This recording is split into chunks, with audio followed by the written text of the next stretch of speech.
Okay. Okay. Happy Good Friday. உங்க எல்லாருக்கும் புனித வெள்ளி வாழ்த்துக்கள். I mean, usually we don't have this culture of, especially in TFH, that we don't get to preach the subject. I mean, any special occasion for that matters. For example, in Good Friday, we don't have that obligation to preach on cross or death, something like that. அதாவது நம்மளுடைய சபையை பொறுத்த வரைக்கும் இந்த விசேஷித்த நாளில் இந்த subject தான் பேசணும் அப்படின்ற ஒரு கட்டாயம் நமக்கு இது வரைக்கும் இருந்ததில்லை. So I was thinking, and okay, let's talk on few truths that we usually talk about, that usually we preach on the church. Let's go back to fundamentals and teach on that. So that's the thought I had. So எனக்கு ஒரு யோசனை வந்தது என்னன்னா, so அதனால இன்னைக்கு அடிப்படையான சத்தியங்கள் சிலவற்றை குறித்து நான் பேசலாம் அப்படின்னு சொல்லி நான் யோசிச்சிருந்தேன். அப்படி எனக்கு ஒரு எண்ணம் இருந்தது. But I had you all in my mind, and I was like, no, I don't want to go empty-handed. So let's talk about the death of our Lord and Savior Jesus Christ. So ஆனால் நான் உங்கள் எல்லாரும் யோசித்த பொழுது சரி நீங்கள் disappoint ஆகிடக்கூடாது அப்படின்னு சொல்லி ஆண்டவருடைய மரணம் அடக்கம் பண்ணப்பட்டது அந்த காரியத்தை குறித்து நான் பேசலான்னு யோசித்தேன். சரி, ஏன்னா ஞாயிற்றுக்கிழமை அதுவுமா அந்த சாம்பார் வெஜிடேரியன் சாப்பிட்ட ஒரு ஃபீல் இருக்குல்ல, ஞாயிற்றுக்கிழமையே ஃபுல்ஃபில் ஆகாத மாதிரி, அந்த மாதிரி இருக்க வேணாம். So let's talk about the cross and the death of our Lord and Savior Jesus Christ. That's what I decided. So அதனால ஒரு நல்ல ஃபீல் வரணும் அப்படின்றதுக்காக இன்னைக்கு குட் ஃப்ரைடேன்றதுனால இதை பற்றியே பேசலான்னு முடிவெடுத்தேன்.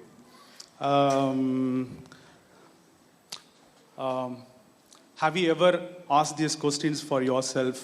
Why did Jesus die? உங்களுக்கு இந்த கேள்வி இருந்திருக்கா? இயேசு ஏன் மரிக்க வேண்டும்? Why would he chose to die? ஏன் அவர் மரிக்கிறதற்கு தன்னை ஒப்பு கொடுத்தார்ல, தேர்ந்தெடுத்தார்? Anybody here? உங்களுக்கு யாராவது அப்படி கேள்வி இருக்கா? At least what comes up in your mind immediately when you see him hanging on the cross or the death of our Lord and Savior Jesus Christ? அவர் சிலுவையில பார்க்கும்போது அவர் தொங்குற போட்டோவோ இல்லை ஏதோ படத்தில் நீங்கள் பார்க்குறீங்க அப்படின்னா முதல்ல உங்களுக்கு என்ன உங்களுடைய மனதில் வருது? What comes to your mind immediately? அதை பார்த்த உடனே முதல்ல உங்களோட மைண்டில் சிந்தனையில் என்ன வருது? Be honest. உண்மையை சொல்லுங்க. Your mind starts to think, okay, we have to give the right answer, but I want an answer from your heart. What comes to your mind when you see the cross and the death of our Lord? So இத்தனை வருஷம் பிரசங்கம் பண்ணியிருக்கமே, பிரசங்கத்தை கேட்டுக்கமே, சரியான பதிலை கொடுக்கணும் அப்படின்னு சொல்லி உங்கள் சிந்தனையில் நிறையா என்ன கொடுக்கலாம் அப்படின்னு சொல்லி யோசிக்காம அப்படி அந்த இதை பார்த்த உடனே குட் ஃப்ரைடே நினச்ச உடனே உங்கள் சிந்தனையில் என்ன வருதோ அதை சொல்லுங்கள். Behold the lamb that was slain, or behold the lamb that was beaten up for my afflictions, or he took up everything that I deserve to go through. இதோ அடிக்கப்பட்ட ஆட்டுக்குட்டியானவர் அப்படியா இல்ல எனக்காக எல்லாவற்றையும் அவர் எடுத்துக்கொண்டார்? Because the gospel was presented to us like that, right? There is something called first principle. I mean, the first time when you hear something about the subject, through that lens only you will start interpreting everything that you get to hear about the subject later. அதாவது first principal அப்படின்னு ஒன்று இருக்கு. என்ன அப்படின்னா, முதல் முறையாய் ஒரு காரியத்தை குறித்து நீங்கள் என்ன கேட்குறீங்களோ அதே கண்ணோட்டத்தில் தான் அதுக்கப்புறம் எத்தனை தடவை அதை நீங்கள் கேட்க ஆரம்பித்தாலும் அந்த கண்ணாடி வழியாக தான் நீங்கள் பார்ப்பீங்க அதை. So there is an idea presented to us that you have sinned and the Lord Jesus Christ died on the cross to redeem you from your fall. அதாவது மனிதன் பாவம் செய்தான், இயேசு அந்த பாவத்தை நிவர்த்தி செய்கிறதற்காக அவர் அந்த பாவத்தை தன்மேலே எடுத்துக்கொண்டார். So whenever we see the cross, we see a problem. சிலுவையை பார்க்கும்போது நமக்கு முதல்ல என்ன வருது அப்படின்னா, ஓகே ஒரு பிரச்சனை இருந்துச்சு, and we see redemption. அந்த பிரச்சனைக்கு ஒரு மீட்பு உண்டானது. But these are so fundamental upon which our life is built.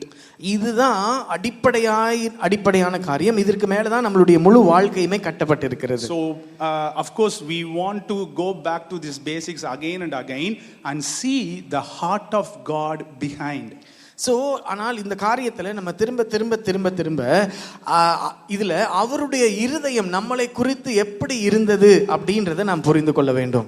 What is his plan, what is his purpose, and what he is trying to do when he was hanging on the cross?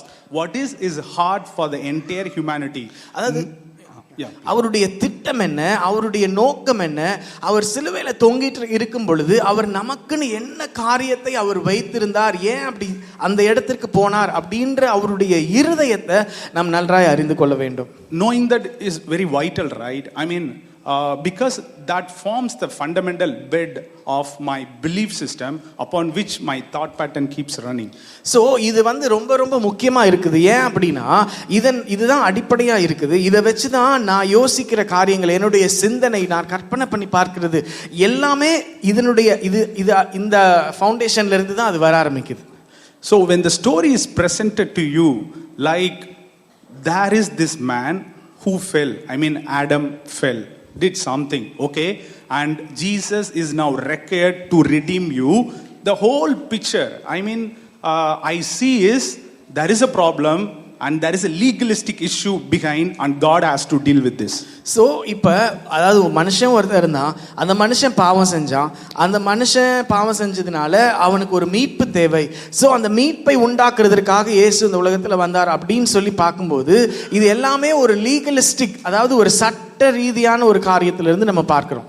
But we have to go back and see what is the heart of God, and that's what we are going to see today.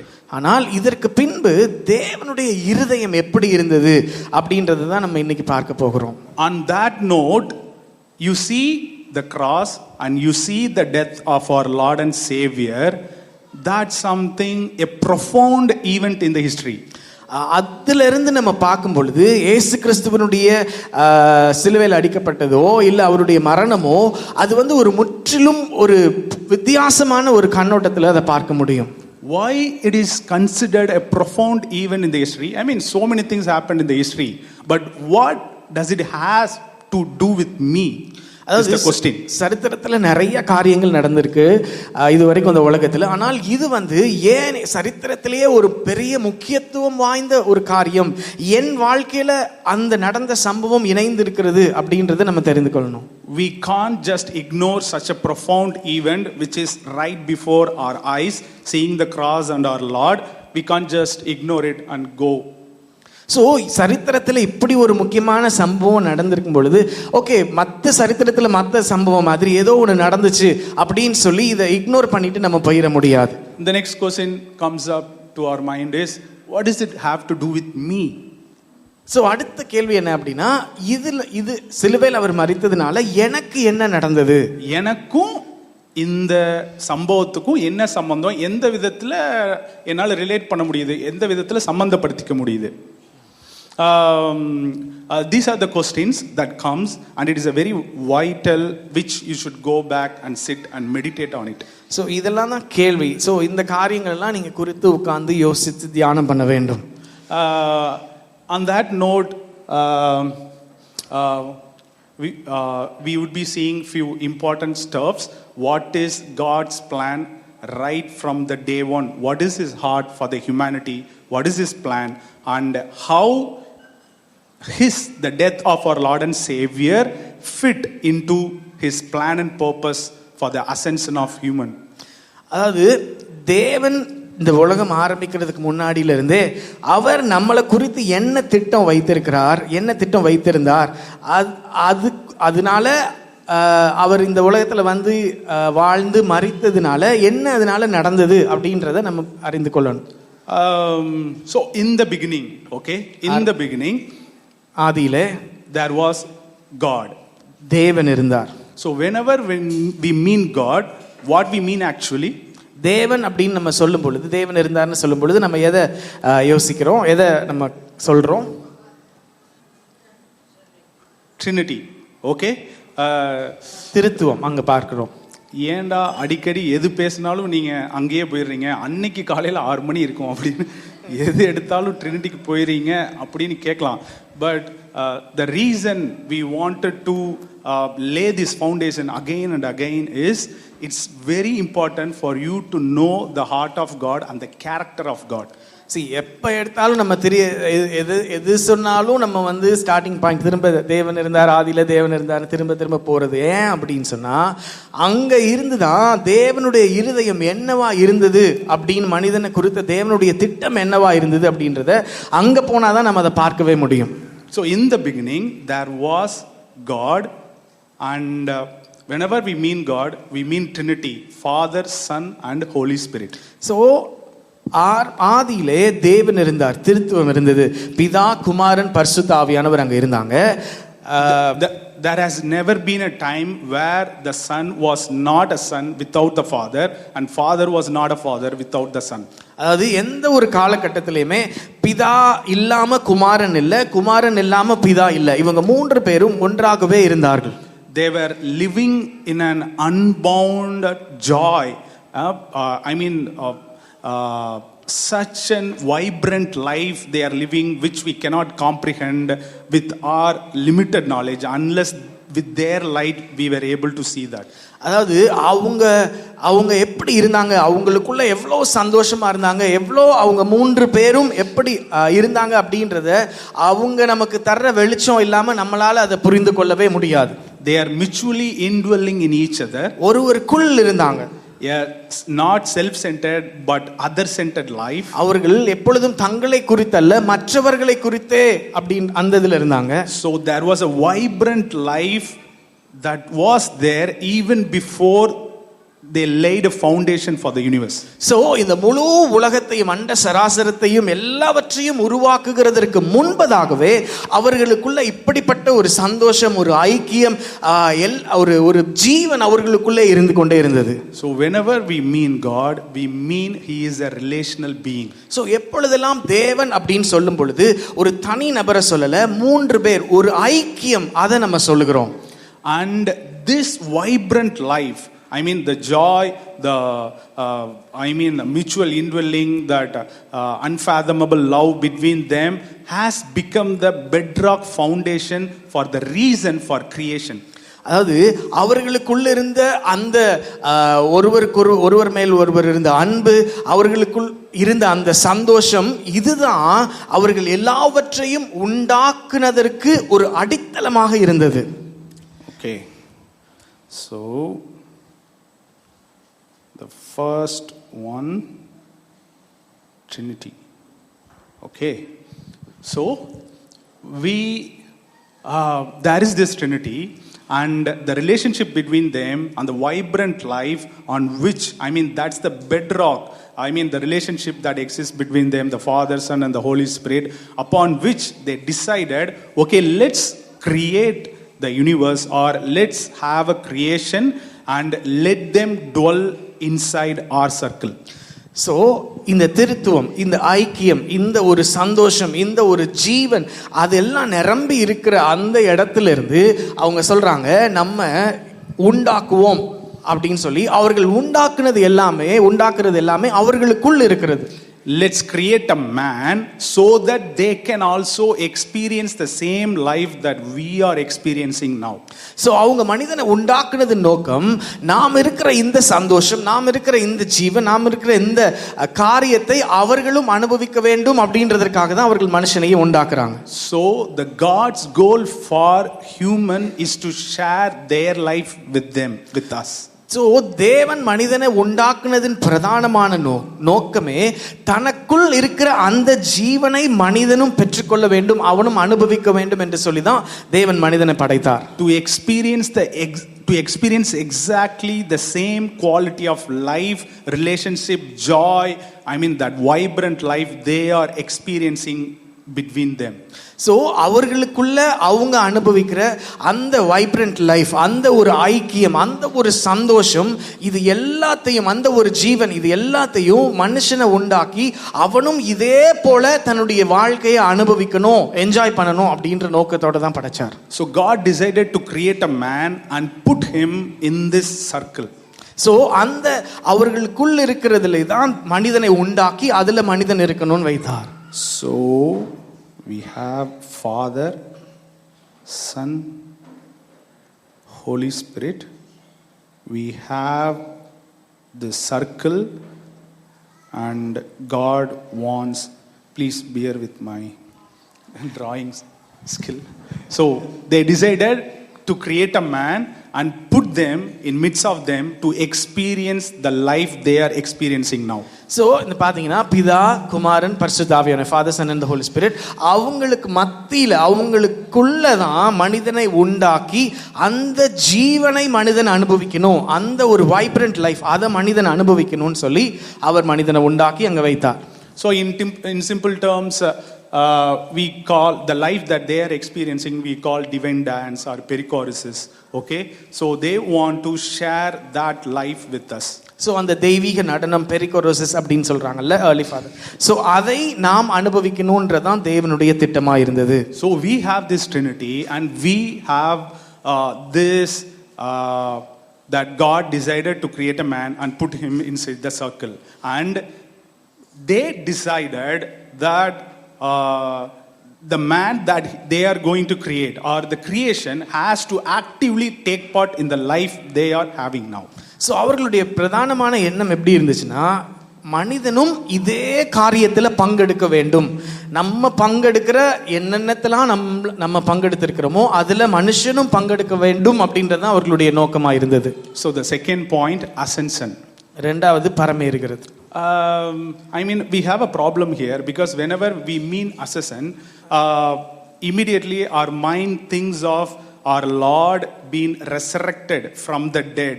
He was buried for our sins. I mean, he was punished for our sin, and he was resurrected. So whenever we mean ascension, our mind immediately goes to the resurrection, the idea of resurrection. So எப்பொழுதெல்லாம் பரமேறுறது அப்படின்ற காரியத்தை நம்ம சொல்றோமோ, முதல்ல நம்மளுடைய சிந்தனையில் வர்றது என்னன்னா, அவர் நம்மளுடைய பாவத்துக்காக மரித்தார், அடக்கம் பண்ணப்பட்டார், உயிர் தெழுந்து அவர் பரமேறினார்ல, அந்த இடத்தை தான் நம்மளுடைய மனதில் நினைக்கிறோம்.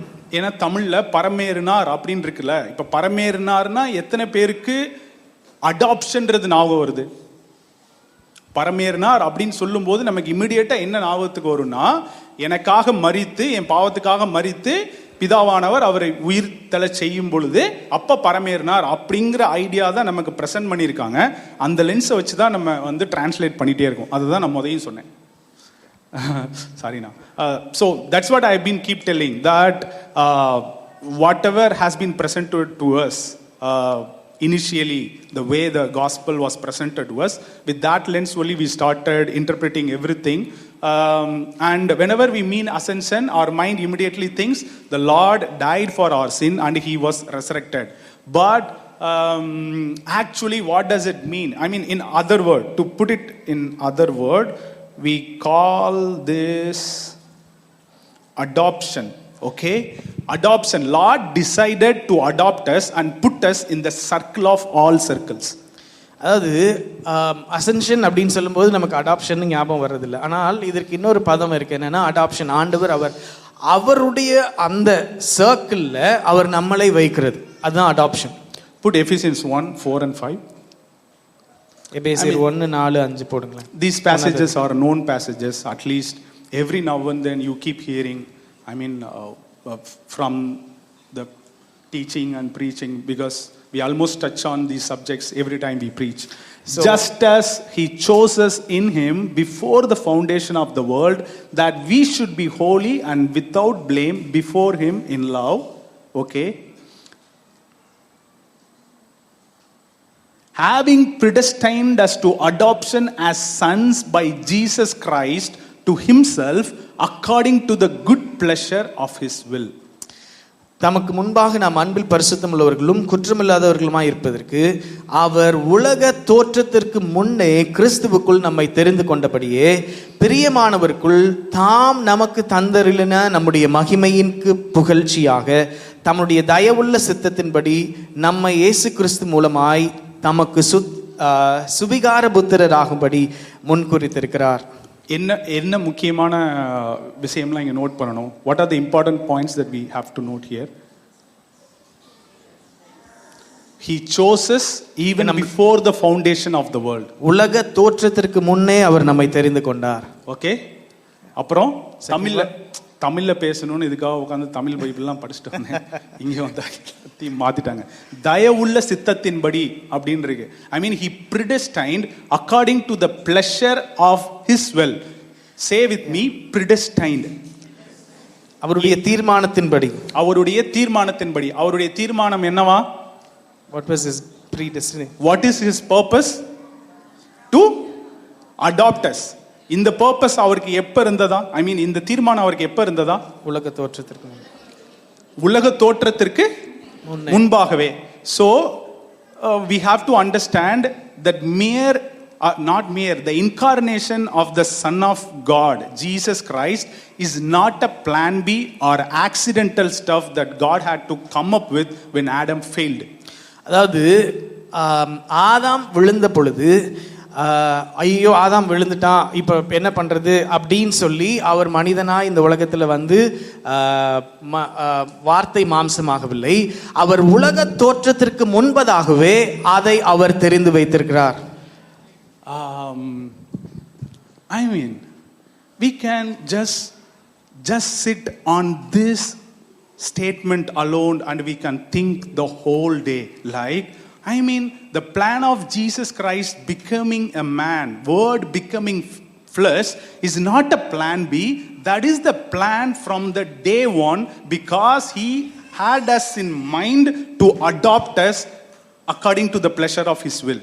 Good pleasure of his will. அதாவது மனிதனை வார்த்தை மாம்சமானது வந்து அது பிளான் பி கிடையாது. ஏதோ மனிதன் விழுந்ததுனால இல்ல, அவர் நம்மளை தெரிந்து கொண்டு உலக தோற்றத்திற்கு முன்னே அவர் நம்மளை தெரிந்து கொண்டதுனால அவர் ஏற்கனவே அவர் வார்த்தை மாம்சமாகி அவர் நம்மளை புத்திரராக ஏற்றுக்கொள்ள வேண்டும் என்கிறது தான் அவருடைய பிரதானமான திட்டமாயிருந்தது. Because that's what Stephen saw, right? When his eyes were open, he saw a man sitting in the Trinity now. அதுதான் ஸ்தேவான் பார்த்தான். அவன் கண்களை திறந்து வானத்தை பார்த்த பொழுது அந்த திரியேகத்துல ஒரு மனிதன் உட்கார்ந்து இருந்ததை பார்த்தான். Can you imagine a man right now with our flesh sitting right there in the Trinity? இப்ப நம்மளால யோசிச்சு பார்க்க முடியுதா? திரியேகத்துல பிதா குமாரன் பரிசுத்த ஆவியானவர் அவர்கள்ல ஒரு மனிதன் நம்மளை போல சரீரத்துல இயேசு கிறிஸ்து அவர்களோடு கூட இருக்கிறார்னு சொல்லி. There is a representation for us. I mean, you can go and sit the book of Hebrews fully and you read about the high priest. I mean, this is the whole idea of being a high priest for us. Now we see a man sitting in the Trinity. So எபிரேயர் புத்தகம் நீங்க முழுசா பார்த்தீங்கன்னா அதுல தான் உங்களுக்கு புரிய வரும். அதாவது இன்னைக்கு திருத்துவத்துல மனிதனாய் இன்றைக்கும் இயேசு கிறிஸ்து இருக்கிறார்னு சொல்லி. A man sitting in the circle of all circle, in the divine dance. இந்த தெய்வீக நடனத்துல அவர் மனிதனாய் மாம்சத்துல இருக்கிறார். He opened a new and living way for us to approach God and to experience life in an unimaginable way. அதாவது நம்மளால எப்படிலாம் இந்த ஜீவனை அவர் கொடுத்த ஜீவனை அனுபவிக்க முடியும், அதுல வாழ முடியும் அப்படின்றதற்கு ஒரு அடையாளமாய் அவர் இருக்கிறார். So this has been his plan. I mean, go and read Ephesians 1 fully. This has been his plan and this is his plan right from the beginning. So நீங்கள் எபேசியர்ல ஃபுல்லாக வாசித்து பார்த்தீங்கன்னா உங்களுக்கு புரியும். ஸோ இதுதான் ஆதி காலம் முதல் அவர் மனிதனை குறித்து கொண்டிருந்த திட்டமாக இருக்கிறது. So this was not accident plan or this was not a plan B that he decided to do when he was surprised by Adam when he fell. I mean, did something that he was not supposed to do. So அதனால ஆதாம் பாவம் செய்த பொழுது அவன் கீழ்ப்படியாத பொழுது ஐயோ அப்படின்னு சொல்லி அவர் வந்து இனிமே என்ன பண்ணணும் அப்படின்னு யோசிச்சு அவர் எதுவும் பண்ணல. இதுதான் ஆதி முதற்கொண்டு அவர் நமக்குன்னு வைத்திருந்த திட்டம். So we have Trinity and we have predestined purpose. What was his purpose? அவருடைய நோக்கம் என்ன? ஆதி முதலாய் அவர் கொண்டிருந்த நோக்கம் adoption. சுவிகார புத்திரராகும்படி. Adoption meaning a man in the புத்திர சுவிகாரம்னா என்ன? In the Trinity or great dance now. So ஒரு மனிதன், மாம்சத்தில் இருக்கிற ஒரு மனிதன் திரியேகத்தில் இருக்கணும் அப்படின்றது தான் அவருடைய திட்டம். So this is the reason in Romans 5:14 we see Adam is in the image of the one who has to come. So அதனால தான் ரோமர் 5:14 நம்ம பார்க்கிறோம், வரப்போகிறவருக்கு முன் அடையாளமாய் ஆதாம் இருந்தான் அப்படின்னு சொல்லி. So Jesus was not trying to fit into that whole game plan of Adam. Adam was mere man of the whole story in the big picture. ஆதாம்னுடைய விழுகை நிமித்தம் அந்த ஒரு பிளான்ல அவர் உள்ள வரணும் அப்படின்றது கிடையாது. ஏற்கனவே அவர் இந்த பிளான்ல தான் இருந்தார். So this is the plan this is the plan for the humanity right from the day one. And so where does the death and the cross has to fit now? If this is the plan, ascension is the plan, adoption is the plan, what happened? Why would Jesus want to die now? So இப்போ இதுதான் ஆதியிலிருந்து அவர் மனுஷனுக்கு வைத்திருக்கிற திட்டம். மனிதனை குறித்து அவர் வைத்திருக்கிறது என்னன்னா, அவனை வந்து புத்திர சுவிகாரத்தில் எடுக்கணும் அப்படின்னு சொல்லி. ஸோ இதில் வந்து இந்த சிலுவை மரணம் எப்படி ஃபிட் ஆகுதுன்னு பார்ப்போம். Because this is very important. This will tell us what is his heart for us, what is his heart for the humanity. Because I have two important things to convey or declare over the congregation today, which I'll do it at the end of my message, because that is the heart of God. This you will understand only when you see the big picture. So ரெண்டு காரியத்தை முடிவில் நான் வந்து நம்ம சபையின் மேலே கூற விரும்புகிறேன். அது ஆனால் அது ஏன், அதாவது இந்த முழு பிக்சர், பிக் பிக்சர் நமக்கு தெரிஞ்சாதான் அது நமக்கு புரியும். Here at the bottom of the page we have man, and here we have Trinity. Okay, so we are living in a timeline. இங்கே ஒரு டைம்லைனில் நம்ம வாழ்ந்துட்டு இருக்கோம். We have Trinity and we have humans, man, and we are going in our own timelines. So அதான் திருத்துவம் இருக்கிறாங்க, இங்கே கீழே மனிதன் இருக்கிறான். நம்ம மனிதர்கள் அவங்களுடைய அந்த டைம் லைனில் காலம் அந்த நேரம் இருக்கிறதுல போயிட்டு இருக்கிறாங்க. So they had a plan, adoption in Jesus Christ even before the foundation of the world. And here is the man in his timeline, okay, but he met with something, okay. Okay, here எப்படி போலாம், here is our fall, okay, we are in our own timeline. சரி, அங்கே அவங்க திருத்துவம், அவங்க ஒரு திட்டத்தோடு இருக்கிறாங்க. உலக தோற்றத்திற்கு முன்பாகவே புத்திர சுவிகாரத்தில் கொண்டு வரணும் அப்படின்னு சொல்கிறது தான் அவர்களுடைய திட்டம். இயேசு கிறிஸ்து மூலமாய் கீழே மனுஷன் இருக்கிறான், அங்கே மனுஷன் அந்த பாவம் அவன் விழுந்த காரியம் அங்கே நடக்குது அவனுடைய காலகட்டத்தில். So why did Jesus die is the very important question that we have to answer. So இயேசு ஏன் மரித்தார் அப்படின்றது தான் முக்கியமான கேள்வி.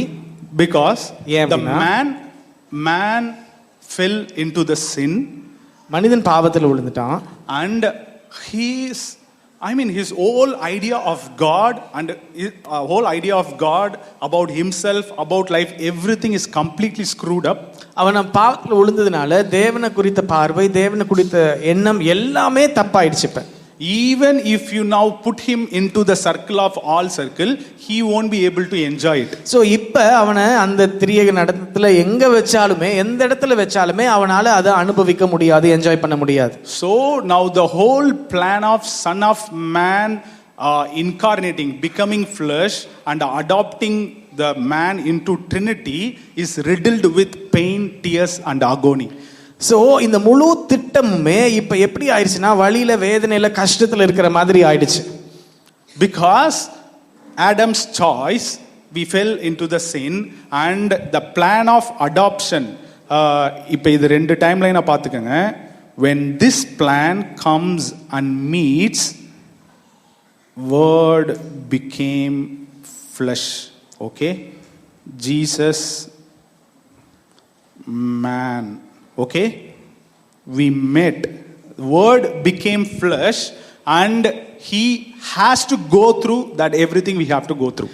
ஸோ இந்த டைம் லைனில் பார்க்கும்போது இந்த இடத்துல வரைஞ்சிருக்கிற மாதிரி ஸோ இந்த ரெண்டு பேரும் மீட் பண்ணுற ஒரு இடம், அதுதான் வார்த்தை மாம்சமானது, இயேசு மனிதனாய் வந்தது.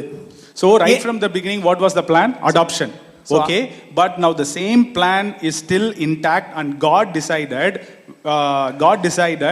that he, from his side, there was a determined no, I will not leave you to perish.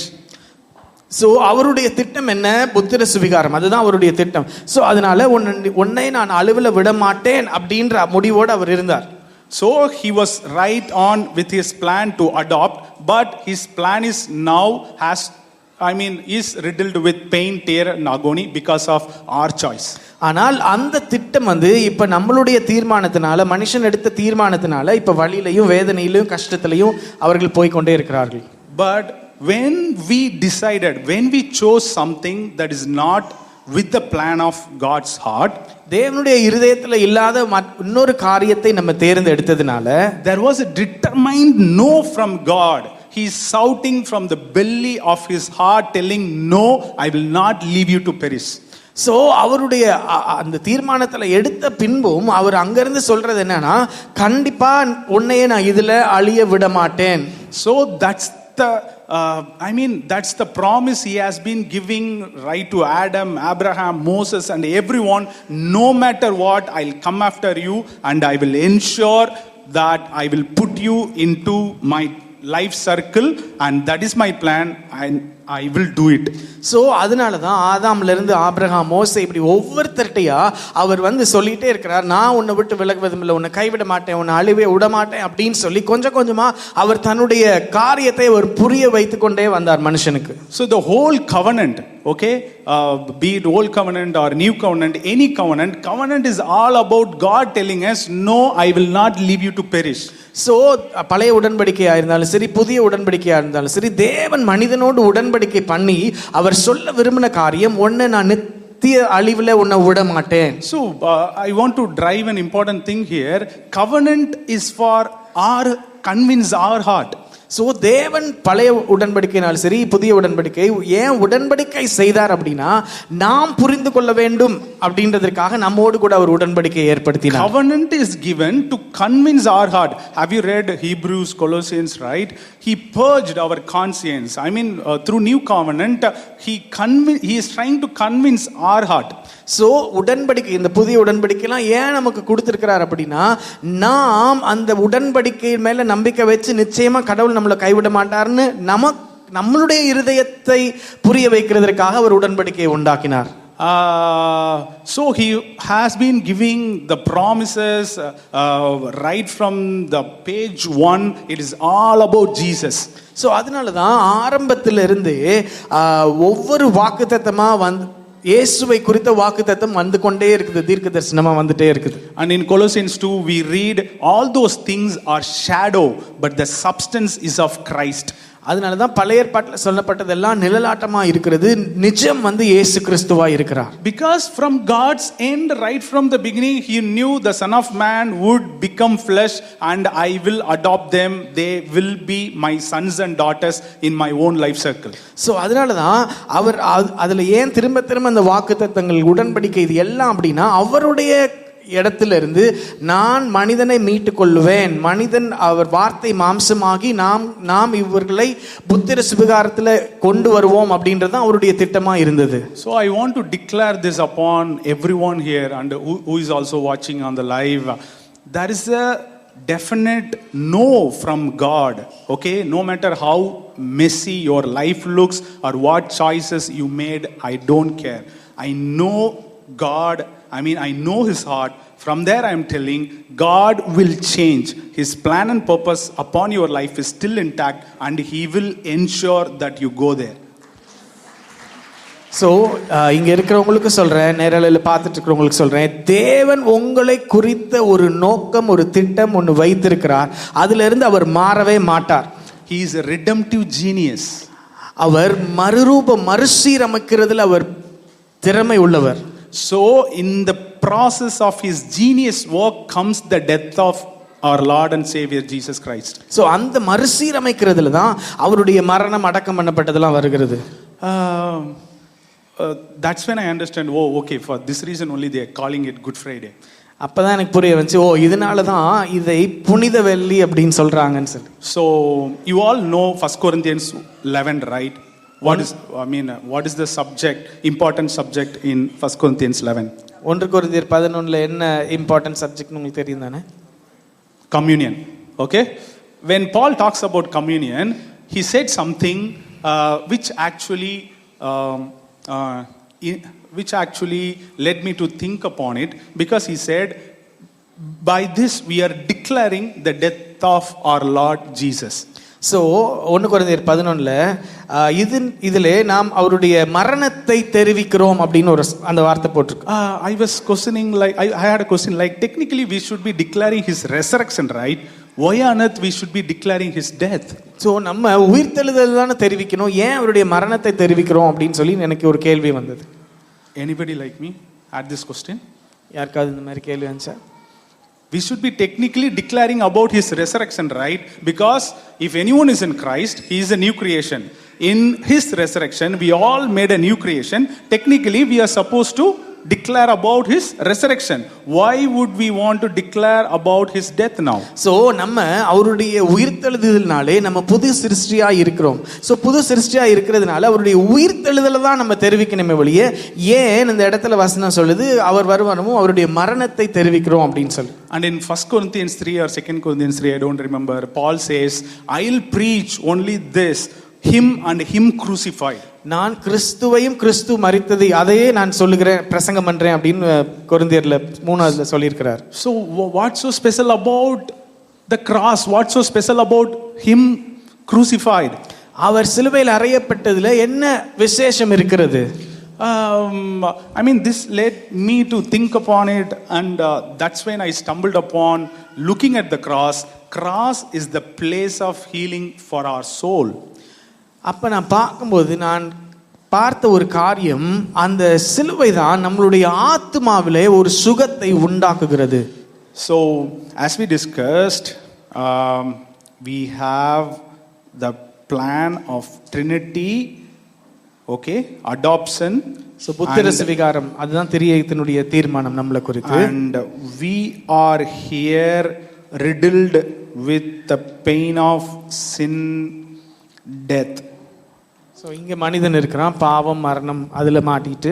So when God sent his son, தேவன் குமாரனை அனுப்பின பொழுது, when word became flesh, வார்த்தை மாம்சமான பொழுது, he took upon our darkness upon himself.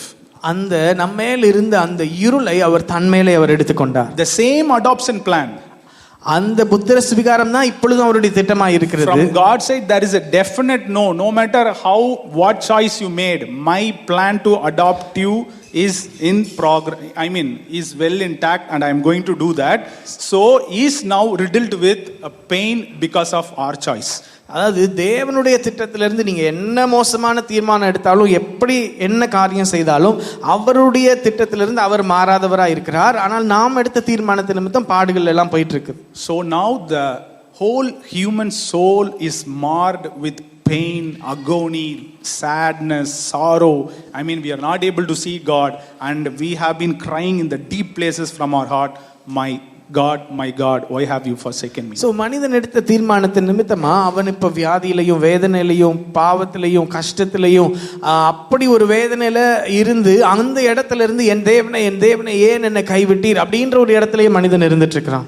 So this is my imagination, okay?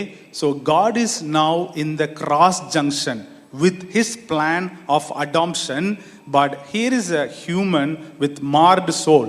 So what he is in the crossroad to make a decision now.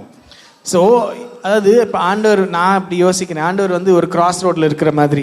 இங்கே நம்ம உன புத்திர சுவிகாரம் கொடுக்கணும்னு இருக்கிறோம், ஆனால் இவன் இங்கே பாவத்தின் நிமித்தம் கஷ்டத்திலையும் எல்லா விதமான வழியில வேதனையில அவன் இருக்கிறான். So God has a decision to make, and as I told, from his side, there is a definite no, I will not leave you to perish.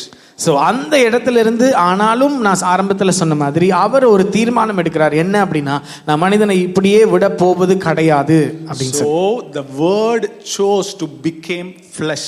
So வார்த்தை மாம்சமானது. When we mean flesh, what does it we mean?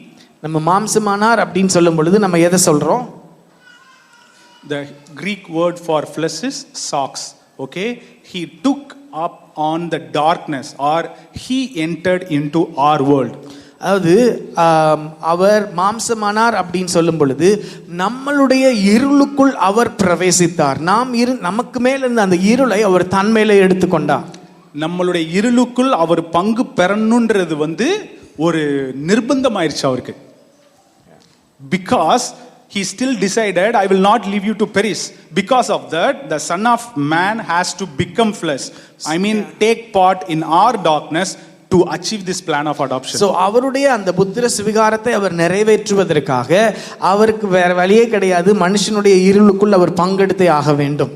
Anything unassumed is unhealed. அதாவது ஆண்டவராக இயேசு கிறிஸ்து எதுல பங்கு பெறாம இருந்தார்னா அந்த இடம்லாம் மீட்பை அனுபவிக்காம போயிடும். ஸோ நாம் அனுபவித்துக்கிட்டு இருந்த எல்லா இருளையும் அவர் பங்கு பெற வேண்டியது கட்டாயமாக்கப்பட்டது. இப்ப புரிஞ்சுதா? Anything unassumed is unhealed. So நான் போய்கிட்டு இருந்த எல்லா இருளையும், so whenever we mean he tasted death, that is the death of death once and for all. பங்கு பெறாம இருந்தா அது மீட்பை அனுபவிக்க முடியாம போயிடும். Anything unassumed is unhealed. So God decided, so the Son of Man decided, that is why we read in Hebrews, you don't desire the bloods of bulls and calves, but you have made a body for me. So God decided, I will come, I will dwell with them, I will become flesh. He took upon the flesh and he became man. So அதனால தான் எபிரேயர்ல வாசிக்கிறோம், காளைகள் ரத்தம், இந்த ரத்தம் நம்மளை முழுசா நிவர்த்தி செய்ய மாட்டாது. அதனால அவர் சரீரத்தை எடுத்துக்கொண்டு அந்த சரீரத்தில் நாம் போகிற எல்லா பாதையிலையும் அவர் உள்ள வந்தார். Because the Son of Man has to undo everything that we inherited because of the consequences of our fall. So நம்ம விழுந்தது நிமித்தமாய் நமக்கு ஏற்பட்ட எல்லா கான்சிக்வன்சஸ், இது எல்லாத்தையும் அவர் மாற்றி அமைக்க வேண்டும். அதற்காக அவர் மனிதனாய் வந்து இது எல்லாவற்றையும் மாற்றி அமைக்கிறார். இதை பத்தி படிச்சுக்கிட்டு இருக்கும்போது தான் ஐ ரியலைஸ், எனக்கு ரொம்ப நாளா இந்த கேள்வி இருந்துட்டே இருந்தது. in the Garden of Eden, there was tree of life. Okay, இப்போ you all agree, right? தோட்டத்துல ஜீவ விருட்சத்தின் கனி இருந்ததா இல்லையா? எஸ். அதை பத்தி நம்ம யாரும் பேச மாட்டோம்னு வச்சுக்கோங்களேன். We are so focused on our fall, what we did wrong. Okay, and there was a sword that was kept for Adam and Eve not to go and eat from the tree of life, because God told that if they took part in it, now forever they'll be in this state, in the fallen state. அதாவது அந்த மனிதன் நன்மை தீமை அறிகிற அந்த கனியை புசித்ததுக்கு அப்புறம் அந்த ஜீவ விருட்சத்தின் கனி பக்கத்துல ஒரு ஸ்வார்ட் ஒன்று வச்சுட்டாங்க. ஏன் அப்படின்னா தேவன் அதை அவர்கள் போய் பங்கெடுக்க கூடாதுன்னு சொல்லி. ஏன் அப்படின்னா இந்த நிலைமையிலேயே அவர்கள் நித்தியமா இருந்து விடக்கூடாதுன்னு சொல்லி அது அவர்களுக்கு மறைக்கப்பட்டது. Technically, if you eat from the tree of life, they should have become, should have been undone, right? Whatever they did, or they would have become what God desired them to become. So ஒருவேளை இதை சாப்பிட்டதுக்கு அப்புறம் அதை சாப்பிட்டு போய் அதை சாப்பிட்டா இது சாப்பிட்டதுல இருந்த விளைவு எல்லாம் போய் நல்லா இருக்கணும் தானே அதை சாப்பிட்டா? நல்ல கொஸ்டின் தானே. Why did God stop them not to eat from the tree of life? Because that is what, see, if at all what we have been taught, that is what they told that they should eat from the tree of life. Okay, they did wrong. Now at least they have a second chance to eat from the tree of life. But God forbid them not to take part in that tree. So இதை தான் சாப்பிடணும்னு வச்சிருந்தாரு ஜீவ விருட்சத்தின் கனியை. இப்போ இதை பொசிச்சுட்டாங்க. சரி, ஓகே, இன்னொரு சான்ஸை கொடுத்து இதை சாப்பிட்டேன்னா பரவாயில்ல, இதை சாப்பிட்டேன்னா அதை சாப்பிட்டதனுடைய எல்லா பவரும் போயிடும் அப்படி சொல்லி இதை தான் நான் உனக்கு வச்சிருந்தேன்னு சொல்லி அனுப்பி விட்டுருந்துருக்கலாம்ல, கொடுத்துருக்கலாம்ல. ஏன் தேவன் அதை சாப்பிட விடாம அவர்களை தடை பண்ணினார்? Because it is clearly mentioned there, if they eat from this tree of life, they will be for eternity, they will be in this state forever. So இவர்கள் அந்த நிலைமையில இருந்து ஜீவ விருட்சத்தின் கனியை புசித்தாங்கன்னா இப்ப இருக்கிற அதே நிலைமையிலேயே அவர்கள் நித்தியமாய் அவர்கள் வாழ்ந்து விடுவார்கள். So the Son of Man has to assume this state of fall and heal everything, undo everything. So மனிதனாய் வந்து இது நிமித்தமாய் வந்த எல்லா காரியத்தையும் அதை நிவர்த்தி செய்ய வேண்டியதா இருந்துச்சு. And then eat the tree of life. அதற்கு அப்புறம் தான் அவன் ஜீவ விருட்சத்தின் கனியை புசிக்க முடிந்தது. You understand why cross now? இப்ப புரியுதா ஏன் சிலுவைன்னு சொல்லி? You understand why did Jesus die? இயேசு ஏன் மரித்தார்னு புரியுதா? Because he assumed the state of fall that you were in and healed and nullified everything that was trying to destroy you. So எதெல்லாம் உங்களை அழிக்கணும்னு நினைச்சிருந்ததோ அதை எல்லாவற்றையும் தேவன் அழித்து அதன் மூலமாய் வருகிற எல்லா கிரியைகளையும் தேவன் அழித்து முடித்து விட்டார். அதற்கு death of Jesus is the death of Adamic existence. So ஆதாமனுடைய முழு எக்ஸிஸ்டன்ஸையுமே இயேசு அவருடைய மரணத்துல அதை அழித்து விட்டார். Now you have taken part in the tree of life because of our Lord Jesus. So இப்பொழுது இயேசு கிறிஸ்துவின் மூலமாய் அந்த ஜீவ விருட்சத்தின் கனியை நீங்க புசிக்க முடியும். For this reason apostle writes in 1 Peter that you have now taken part in the divine natures of God. So இப்ப அவருடைய தெய்வீக நேச்சர்ல அவருடைய தெய்வீக சுபாவத்துல நீங்க பங்கெடுக்கிறீங்கன்னு எழுதுறாரு அவர். You are not in the old state at all now. இப்ப நீங்க உங்களுடைய பழைய நிலைமையில நீங்க இல்ல. So whatever that was chasing you, I mean be it curse or be it your whatever, the separation or guilt, accusation, the voice of accusation, any curse or anything, whatever has been chasing you, cross is the end of that Adamic existence and it stopped right there. So எதெல்லாம் உங்களை துரத்திட்டு வந்ததோ, சாபமோ இல்ல உங்களுடைய காரியங்கள் நீங்க செய்ததனுடைய consequences எதெல்லாம் உங்களை தொடர்ந்தேர்ச்சியாய் வந்து கொண்டிருந்ததோ அது எல்லாவற்றுக்கும் முடிவு கட்டினது எதுனா சிலுவை மரணம். அதோட அதுக்கு முடிவு உண்டாச்சு. When he died, we all died. 2 Corinthians 5:14. It says, when he died, we all died. அவர் மரித்த பொழுது நாம் எல்லாரும் அவரோடு கூட மரித்தோம். What does it mean actually? அதுக்கு அர்த்தம் என்னது?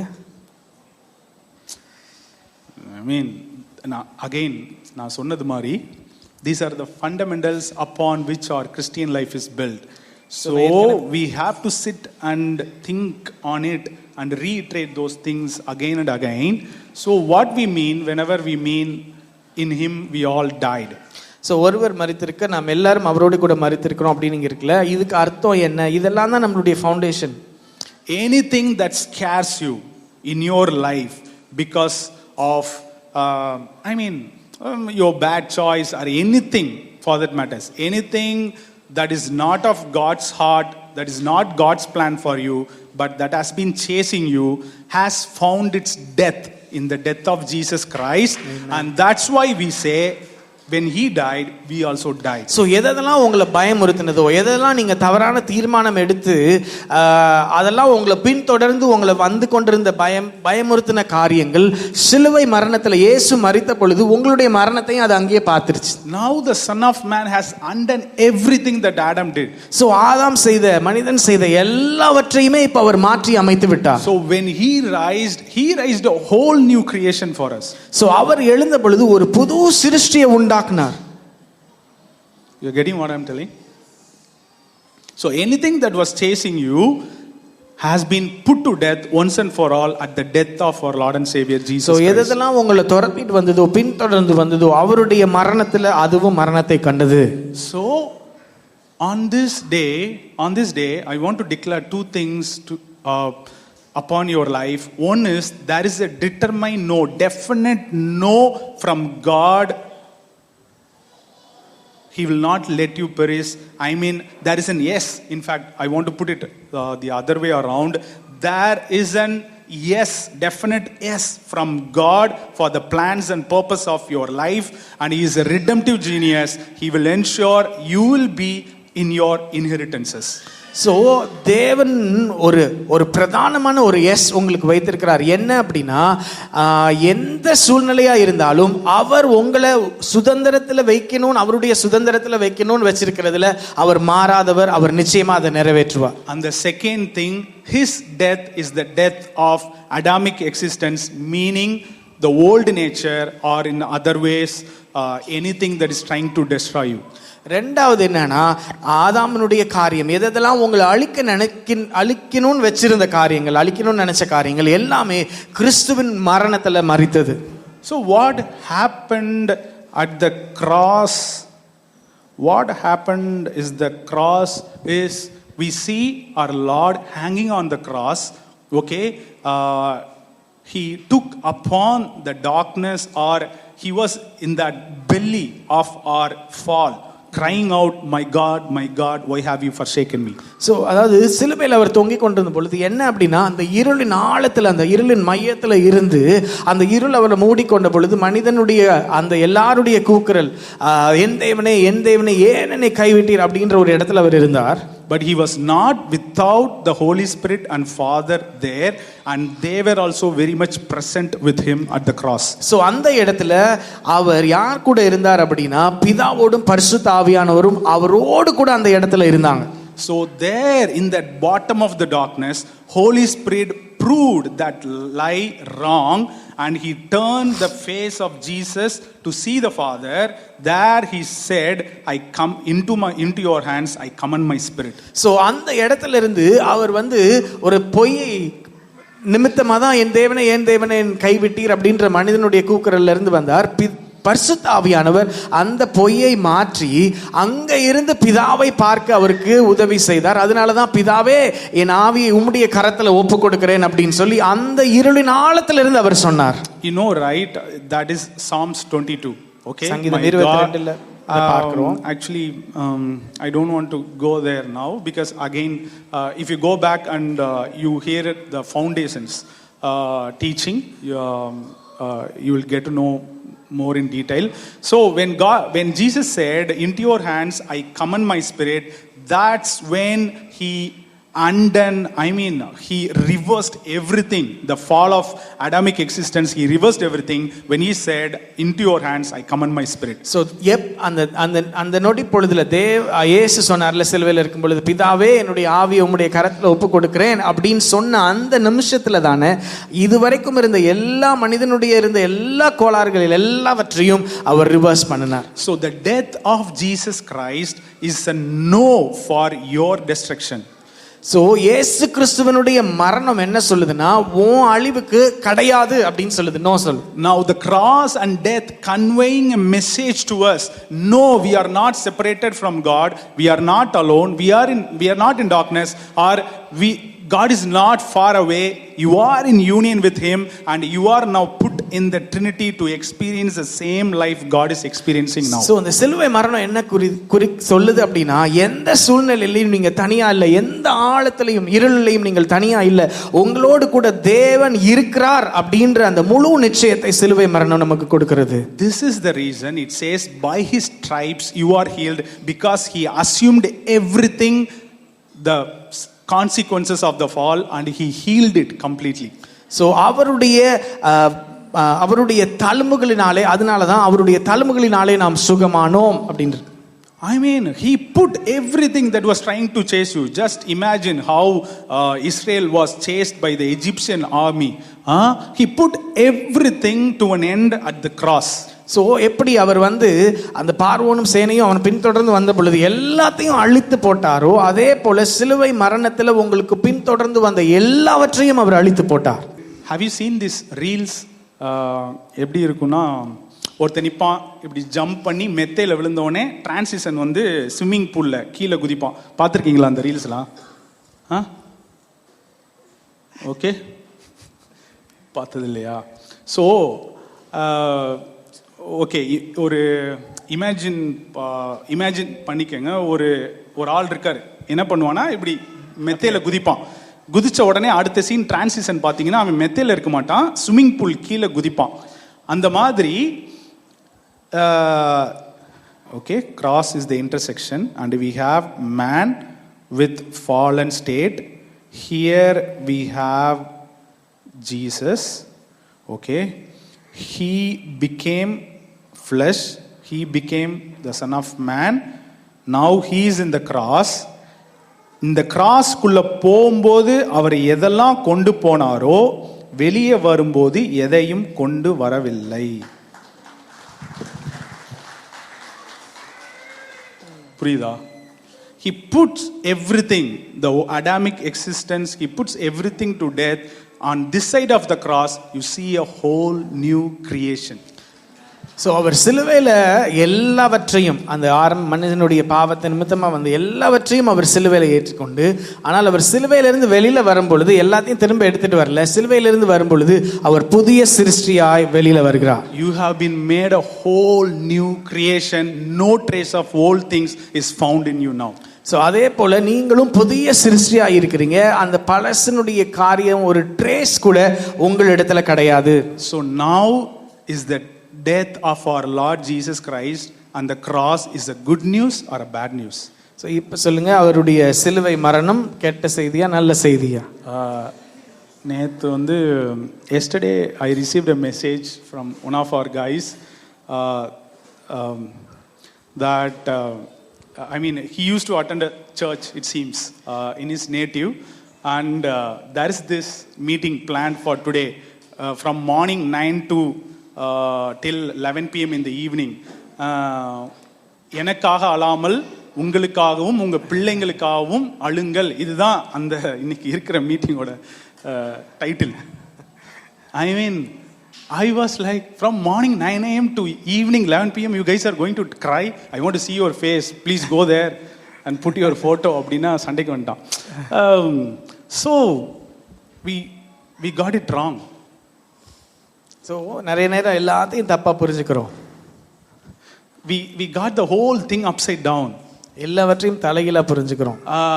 Few teachers have, I mean, or few pastors, with all due respect, have got it wrong because they start from the story, not from the predestination or pre-creation purpose. They start the story from Adam's fall.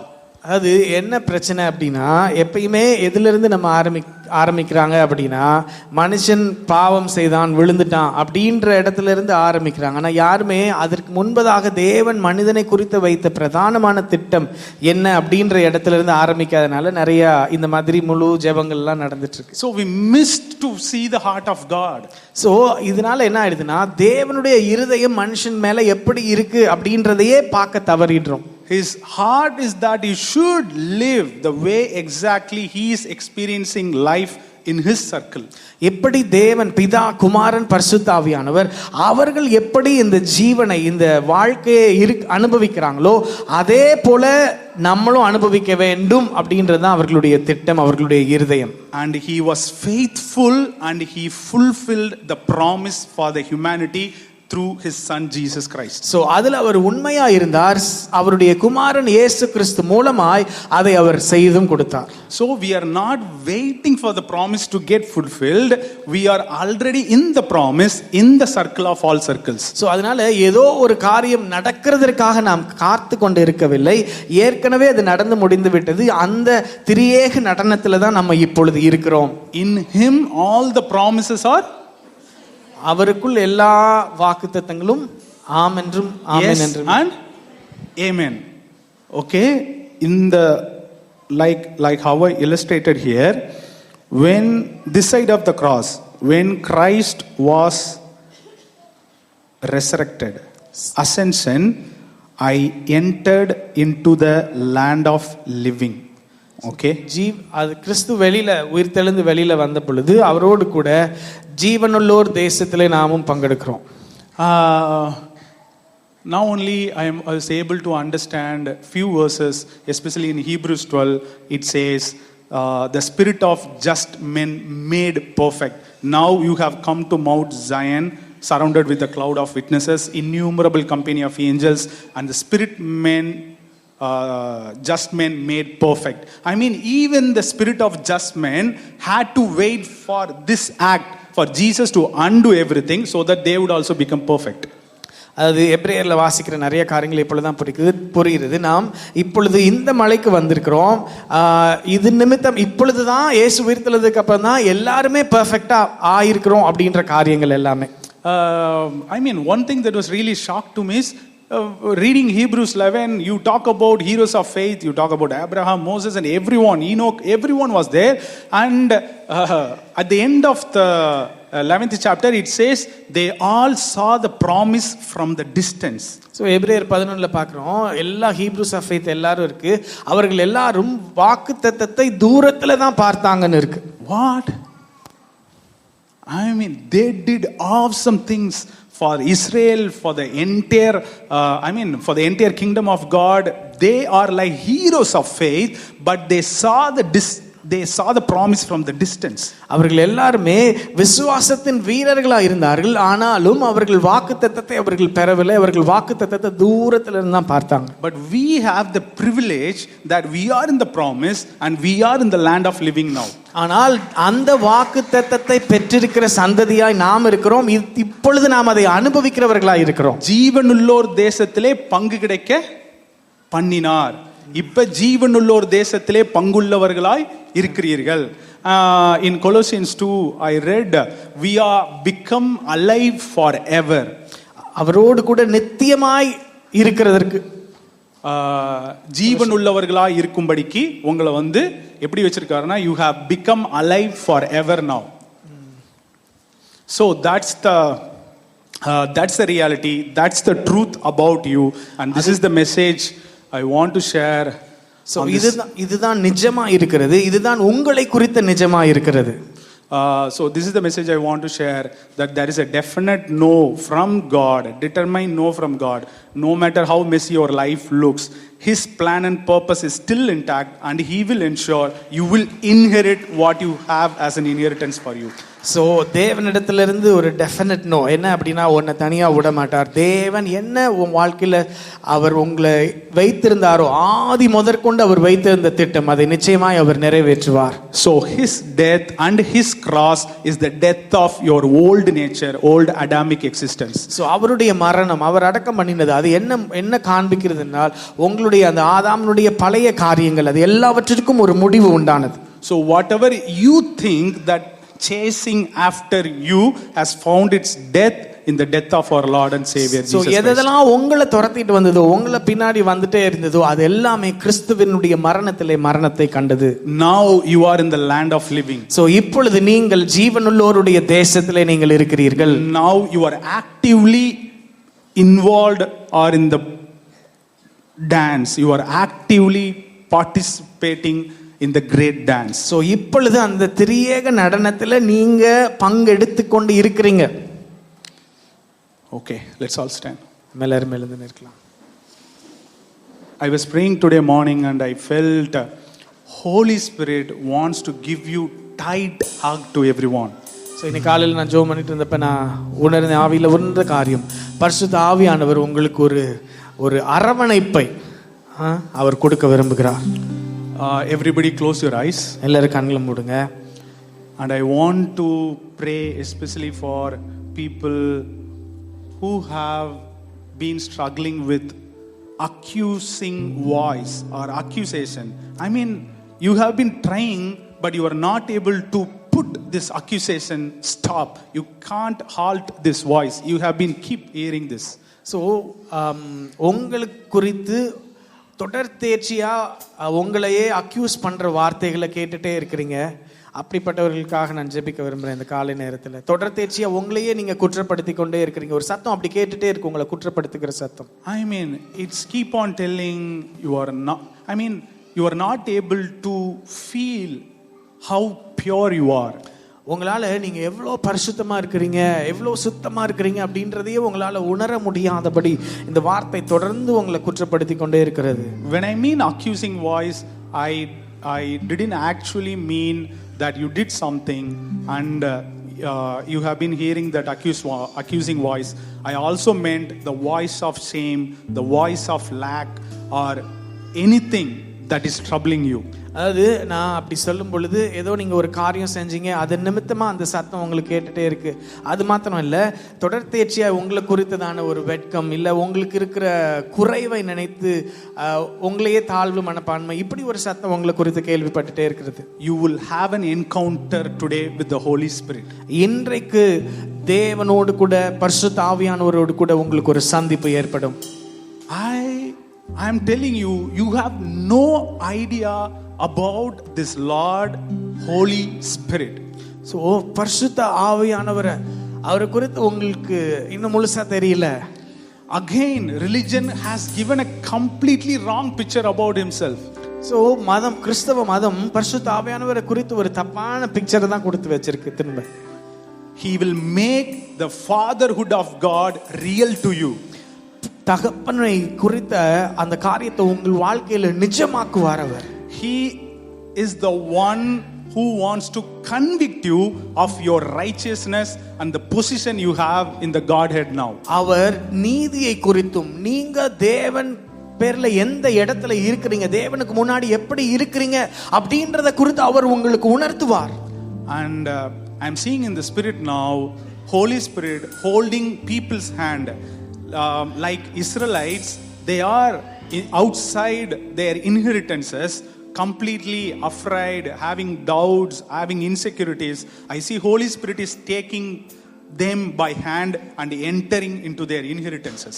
எப்படி இஸ்ரவேல் ஜனங்கள் அவர்கள் சுதந்திரத்திலிருந்து அவங்க வெளியில இருந்தாங்க, நிறைய பயத்தோட, நிறைய கேள்விகளோட, நிறைய குழப்பத்தோட இருந்தாங்க. தேவன் எப்படி அவர்களை கரத்தை பிடித்து அவர்களை அவர்களுடைய சுதந்திரத்துக்குள்ள நடத்திட்டு போனாரோ அதே போல நடத்துகிறதை பார்க்கிறேன், நான் ஆவியில பார்க்கிறேன். You are not obliged to walk according to the flesh but by the Spirit.